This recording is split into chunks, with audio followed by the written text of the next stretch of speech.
السلام علیکم۔ اب سوال نمبر 3 کا ہی دوسرا حصہ صفحہ نمبر 55 پہ ہم آتے ہیں۔ مسلمان رہنماؤں نے کب کب مسلمانوں کی الگ ریاست کی بات کی؟ صفحہ نمبر 5 پہ آتے ہیں۔ تو صفحہ نمبر 5 پہ مسلمان رہنماؤں نے 1867 میں سر سید احمد خان نے صاف طور پر کہہ دیا ہندو اور مسلمان دو الگ الگ قومیں ہیں اور ایک دوسرے میں جذب نہیں ہو سکتی۔ 1879 میں مولانا جمال الدین افغانی، 1890 میں مولانا عبدالحلیم شرر، 1928 میں مولانا مرتضیٰ احمد میکش نے مسلمانوں کے لیے الگ ریاست کے قیام کی بات کی۔ علامہ محمد اقبال نے 1930 میں خطبہ الہ آباد میں مسلمانوں کی الگ ریاست کا تصور پیش کیا۔ اسلام میں کن عقائد پر ایمان لانا ضروری ہے؟ صفحہ نمبر 7۔ تو یہاں پہ یہ عقائد ہیں۔ عقائد میں توحید، رسالت، آخرت، ملائکہ اور الہامی کتابوں پر ایمان لانا شامل ہے۔ عقائد کے مجموعے کو ایمان کہتے ہیں۔ اچھا، اب اس کے بعد سوال نمبر 9 آتا ہے 1962 کے آئین کی 3 خصوصیات بتائیں۔ تو صفحہ نمبر 44 پہ چلتے ہیں ہم۔ 1962 کا آئین جو ہے صفحہ نمبر 44، تو یہاں پہ ہے صفحہ نمبر 44۔ تو 1962 کا جو آئین ہے اس کی ہم یہاں پہ خصوصیات دیکھتے ہیں۔ یہ آئین کی خصوصیات ہے 1962 کا آئین۔ یہاں پہ کوئی سی بھی 3 آپ لے سکتے ہیں کہ 1962 کا آئین تحریری تھا جو کہ 250 دفعات اور 5 گوشواروں پر مشتمل تھا۔ 1962 کا آئین وفاقی نوعیت کا تھا۔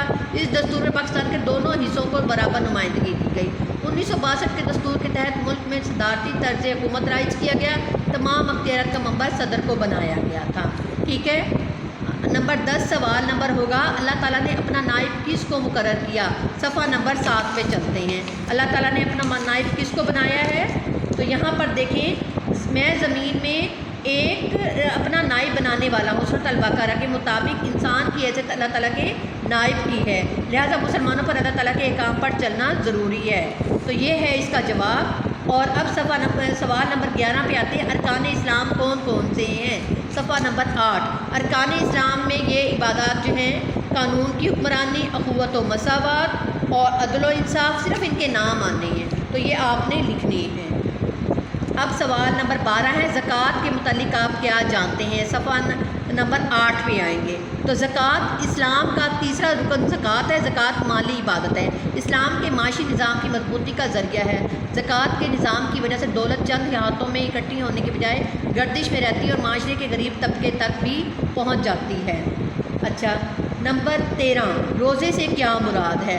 چوتھا رکن روزہ ہے۔ تمام عبادات کی طرح روزہ بھی فرض کا بہترین اظہار ہے، بندے اور اللہ تعالیٰ کے درمیان قربت کا ذریعہ ہے۔ ٹھیک ہے، اب اس کے بعد سوال نمبر 14 آتا ہے، حج کن پر فرض ہے؟ حج اسلام کا 5واں رکن ہے جو صاحب استطاعت لوگوں پر فرض ہے۔ حج کے موقع پر اللہم لبیک کی پکار مسلمانوں کے اتحاد اور بھائی چارے کی ایسی مثال ہے جو دنیا میں کہیں نظر نہیں آتی۔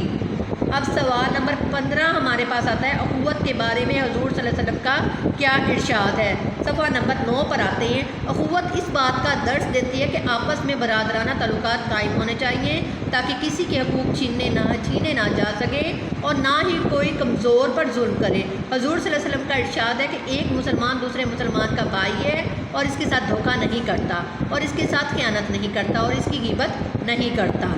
ٹھیک ہے، تو اب سوال نمبر 16، تحریک علی گڑھ کے مقاصد بیان کریں۔ صفحہ نمبر 19۔ تو صفحہ نمبر 19 پہ دیکھتے ہیں تحریک علی گڑھ کے مقاصد کیا تھے؟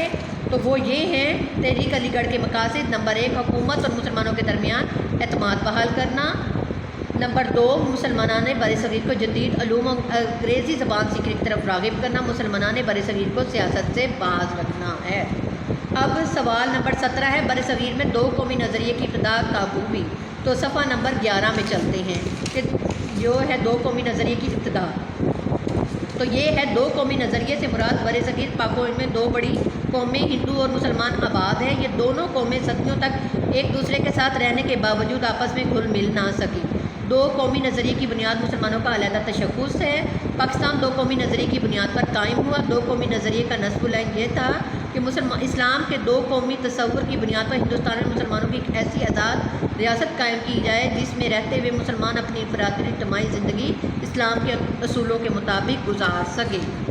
اچھا جی، اب اس کے بعد سوال نمبر 18 ہمارے پاس آتا ہے کہ مغلیہ سلطنت کی بنیاد کس نے اور کب رکھی؟ تو صفحہ نمبر 11 پہ آتے ہیں، سوال نمبر 18 کا جواب۔ مغلیہ سلطنت کی بنیاد جو ہے یہاں پہ آئے گا 1526 میں ظہیر الدین بابر نے دہلی میں مغلیہ سلطنت کی بنیاد رکھی، جو 1857 تک قائم رہی۔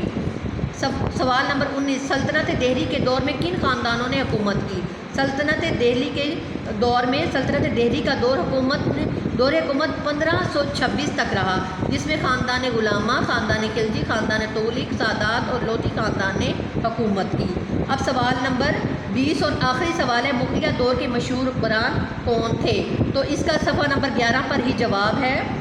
تو اس کے مغلیہ دور میں بابر، ہمایوں، اکبر، جہانگیر، شاہجہاں اور اورنگزیب مشہور حکمران تھے۔ اب سوال نمبر 4 جو ہے اس کے تمام جز میں آپ کو بتا چکی ہوں، اب آپ اس کو ریمیڈی پیک میں کرنے کے قابل ہوں گے۔ اللہ حافظ۔